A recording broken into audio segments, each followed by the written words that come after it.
Hi everyone and welcome to Uncharted 4, A Thief's End, encounter or action scenes walkthrough. This is going to be a long one. If you thought that because of the way that I was editing the videos, this was going to be a really short walkthrough, well, no, because this video is 30 minutes long and it encompasses all the action parts, all the encounters of chapter 8, which is part 4 of our walkthrough. So, the game really kicks it off in these parts, and as always I will advise that you take the stealthiest route possible to weed out a lot of enemies that you can, or you take a strategic point in the map where you're not going to be flanked and thus killed very easily. For example, this point in the map is really good because there is almost no possible way for the enemy to flank you except for the far left, and you can actually shoot them in the far left. Sam is gonna help you, and see, they're all jumping in this place, so this is really convenient. This is really good. See that you can have the one that kind of flanks you there, but overall this part on the map when you're hanging here is really convenient, and you're gonna see this strategy of me hanging in several other parts in the walkthrough. This is my job. This is exactly what I have to do. I need to find a strategic point in the map that you can take advantage if you're having trouble with this section of the chapter, so I can help you and at the same time provide some, if I can, cool action scenes. Sorry. So while I kill all the guys and you can watch me how I move, let's actually talk about the problem with wall cover and open maps. Well, the problem with wall cover, and with wall cover I mean not the normal cover, but the cover when you are behind and safe behind a wall, pedestal or rock or whatever, and you can shoot enemies but they can shoot you. Well, that doesn't work anymore. Uncharted 3 is built upon this engine that if you are shooting at an enemy, he can shoot you, he can hit you. There is no part in the game where you can be 100% safe shooting at someone and they can shoot you. Well, you might say, well, okay, that's fair, right? That's fair, because if this is not brutal. I mean, if it were brutal, it would be fucking impossible to finish the game. But if you can shoot them, they can shoot you, right? And that's fair. Yes, that's fair. But it is also something that we have to relearn, because we have come from playing crushing and brutal. If you had the luck of playing the brutal version of the remastered games for PS4, the trilogy, and you were using this all the time. You were using wall cover all the time, because it's impossible to finish brutal on any of the trilogy games without using wall cover. Well, now we know the answer, right? Now we know why brutal is not in this game. It is not because it's just not going to work. And by the way, this encounter is really tough, and it's going to be a long one, because I'm going to take it as stealthy as I can at the first part, at least. Something that I want to say, I'm not going for a full stealth playthrough or something like that on those lines. I'm going for a strategic playthrough where I can show you good spots in the map to stand, and good stealth and stuff like that. I'm not going full stealth or full whatever, you know. So what was I talking about? About the walkover. Well, brutal wouldn't work anymore. So that's the answer why we don't have brutal. Now, would I like to have brutal in a future patch anyway, just to test if I actually can go through it? Yeah, why not? I mean, I don't care. I mean, if it turns out to be impossible, I guess they could always tweak out. Did I just whistle? They could just tweak out some stuff and maybe make it possible. You know, they actually have to test it somehow.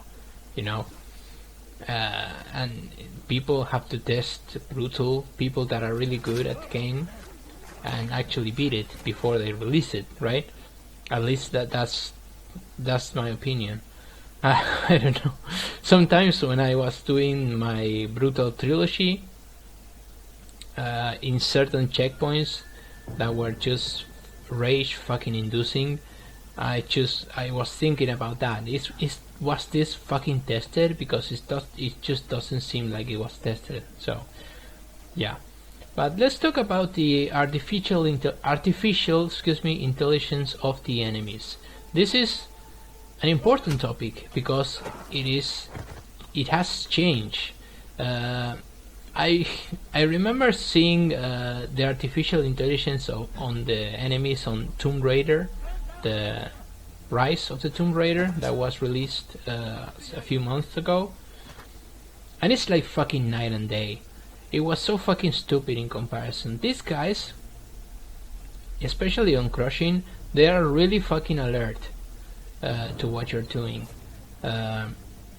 Stealth is so integrated into the game that it actually is a necessity for the artificial intelligence not to like kill you like a bitch, because that's why they kill you like a bitch, because when they throw you in these grand scenarios and you actually are seen, which is gonna happen all the time, they usually punish you by throwing more soldiers, you know, when you are seen.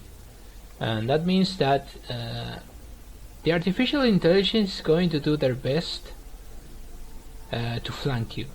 They are always going to try to flank you. You have to be aware of that in order to prevent it.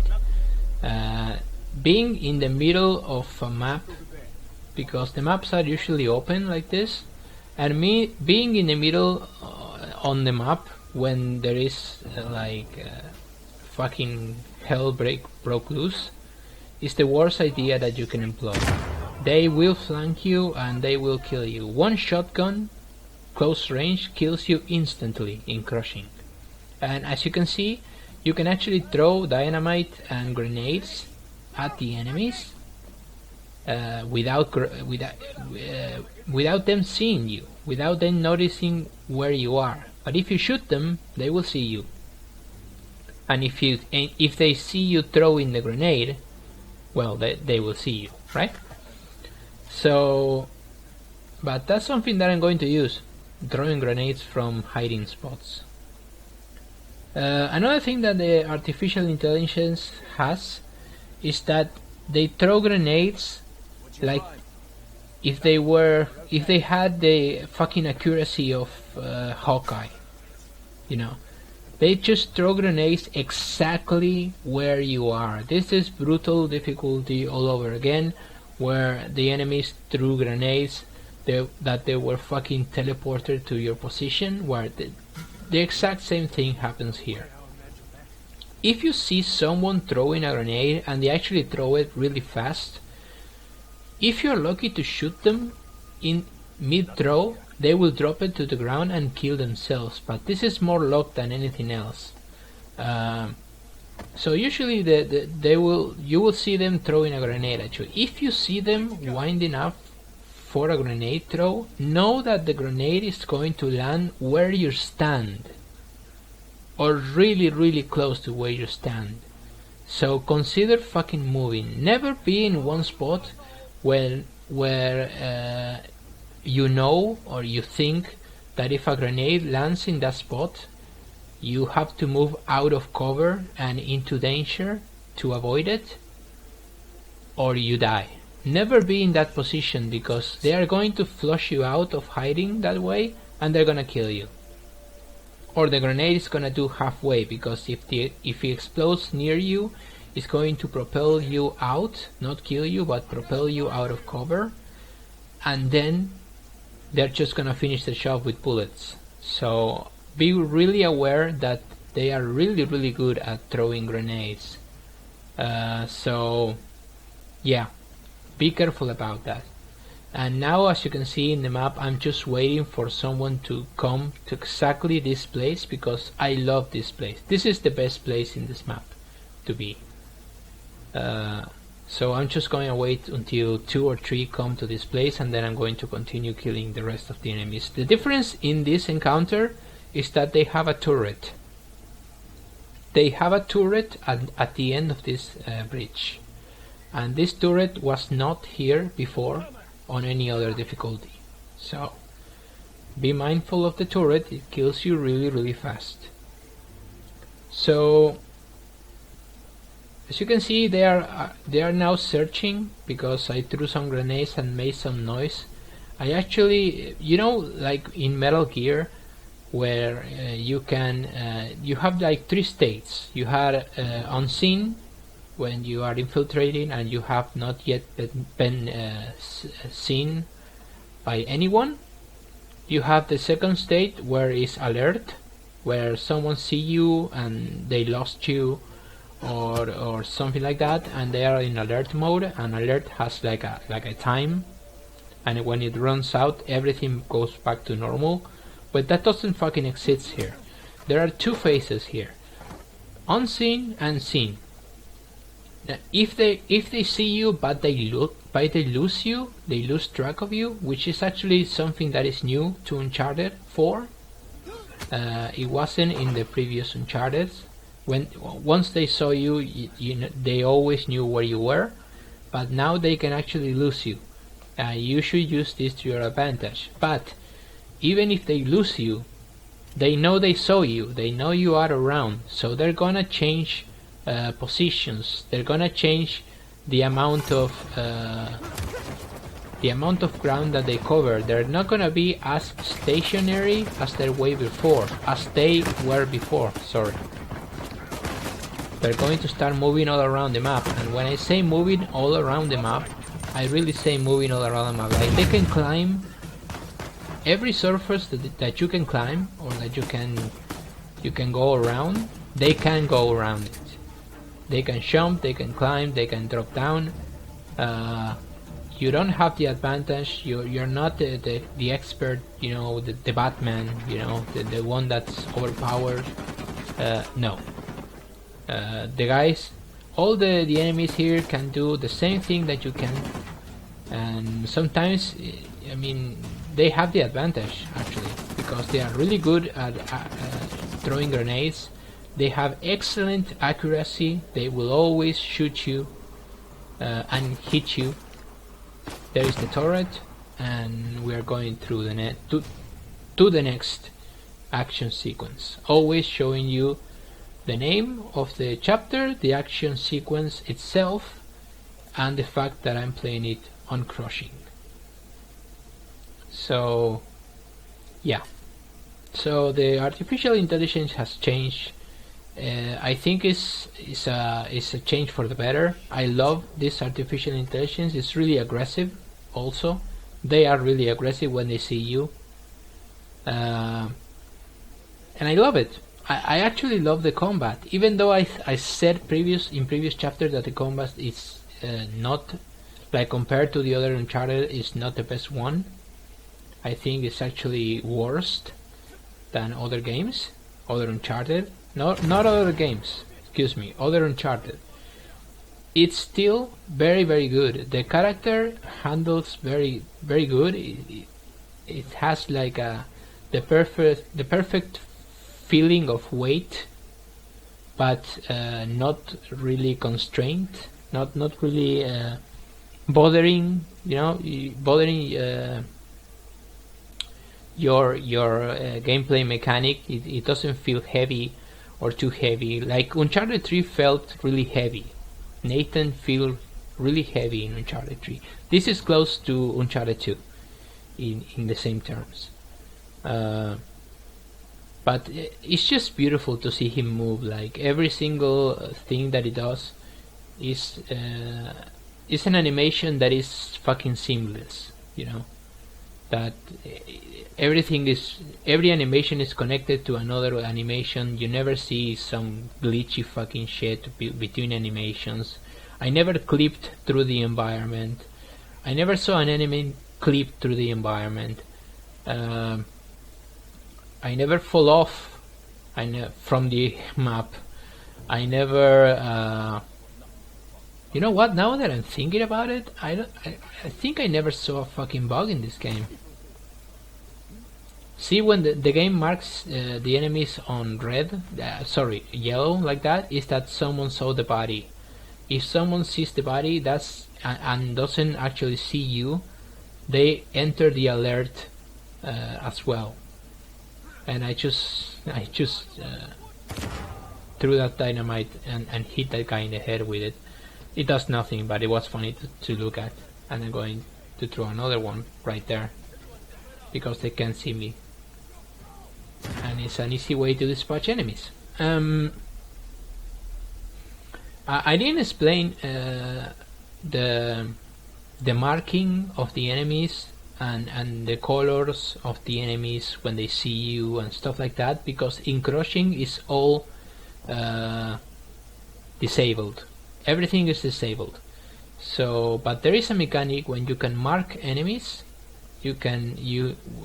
Marking enemies is like it sounds, is pointing at them and pressing L3, I think, or R3. No, I think it's R3, and you mark an enemy. And when you mark it, it will always carry a little white arrow on top of his head, and you will see him through walls and stuff like that, which I think is kind of cheap. But well, that's disabled in crushing though. You can't do that anymore, so you have to rely on your senses, which is fine. I think it's fair and more fun. And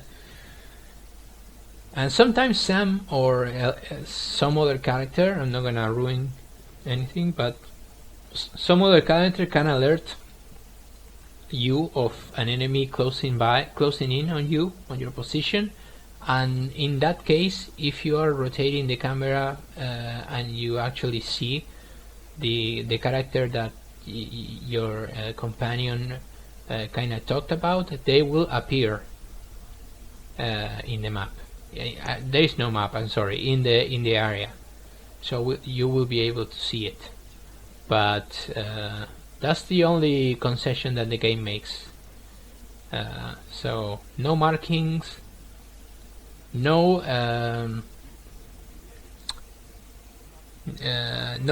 looking through walls, no looking enemies through walls.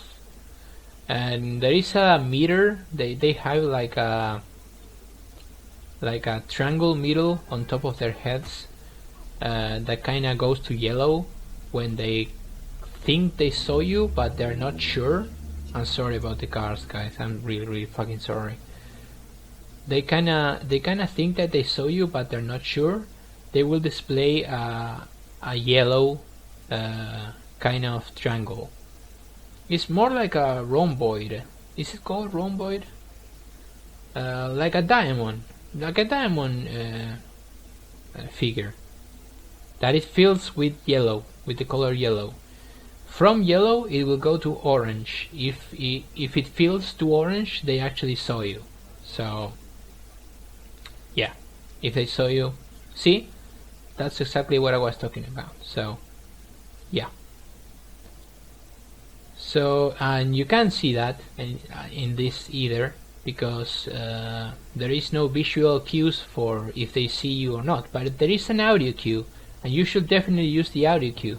The audio cue actually is like a little sound when someone thinks they saw you, the game makes a sound, and the sound is still in crushing.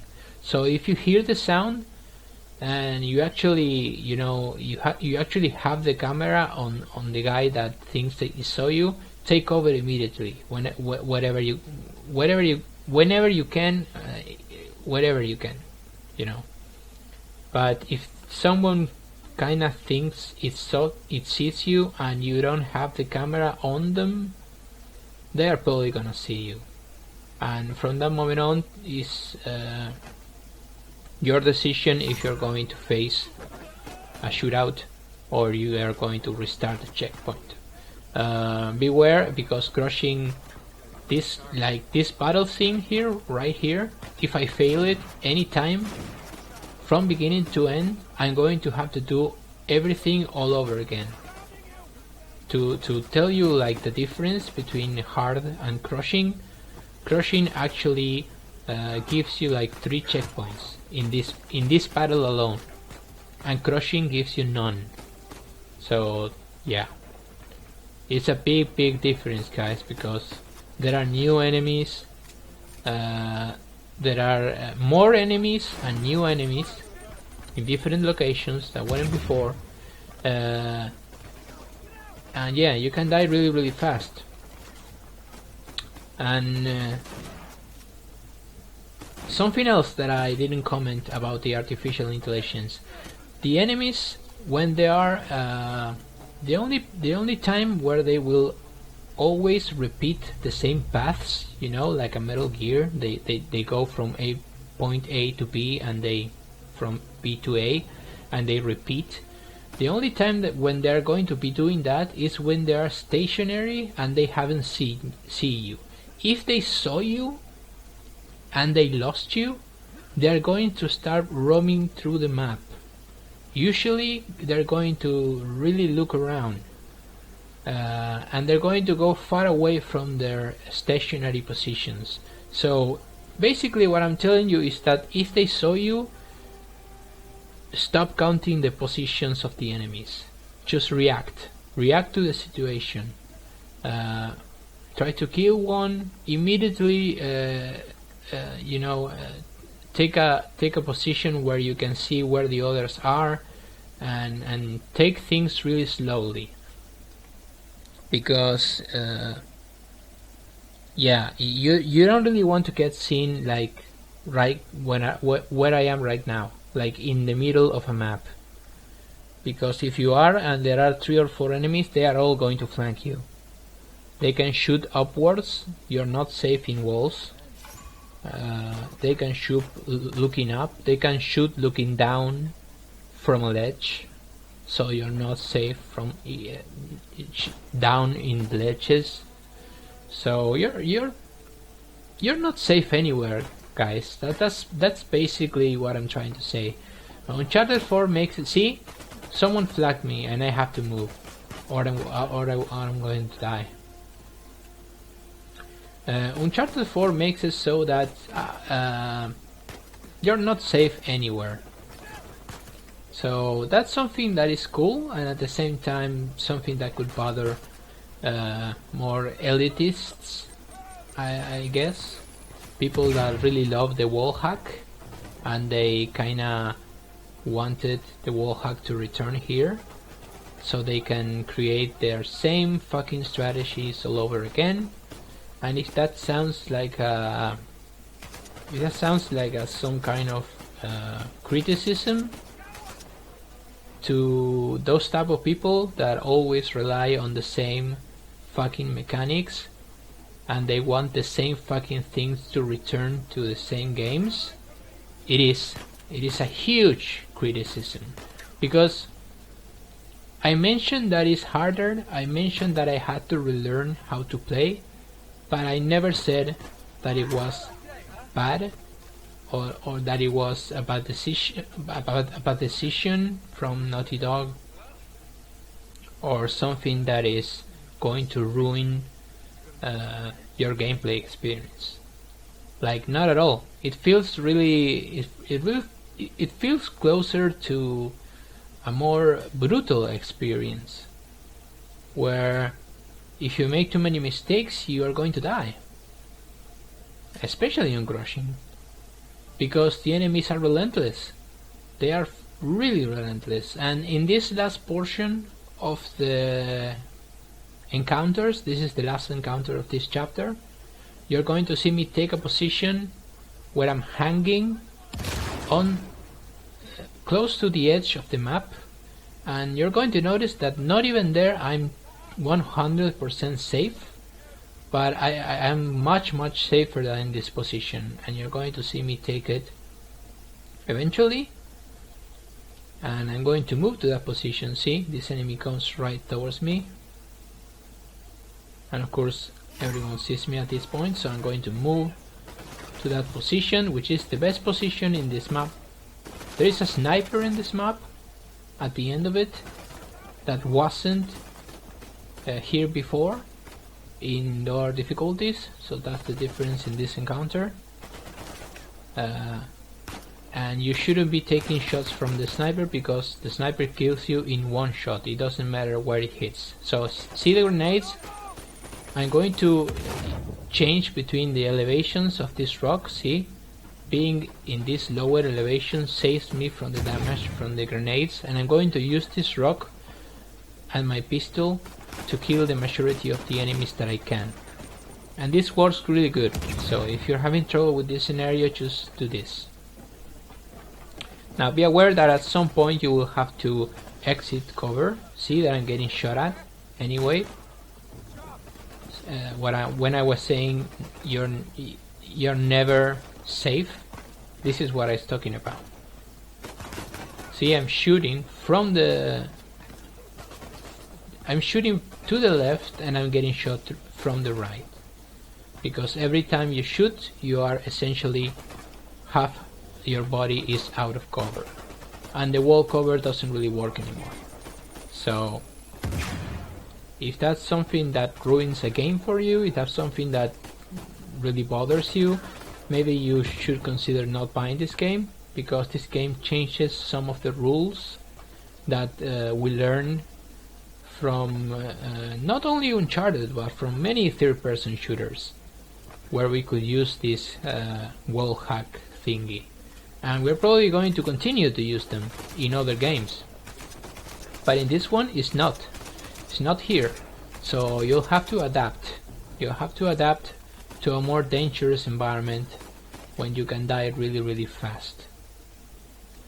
And I think that's I almost died from that grenade. I think that's great. I don't think that's bad in any way.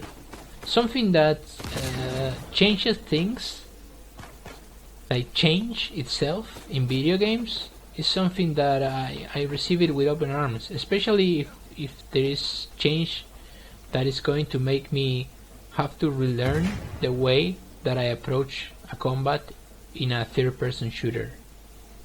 I don't see that as a bad thing at all. And I would love to see how far I could get in a brutal difficulty. I'm guessing not far, because as you see, I'm getting shot at from every single point in the map, in every single encounter almost. So you can see why brutal wouldn't really work here.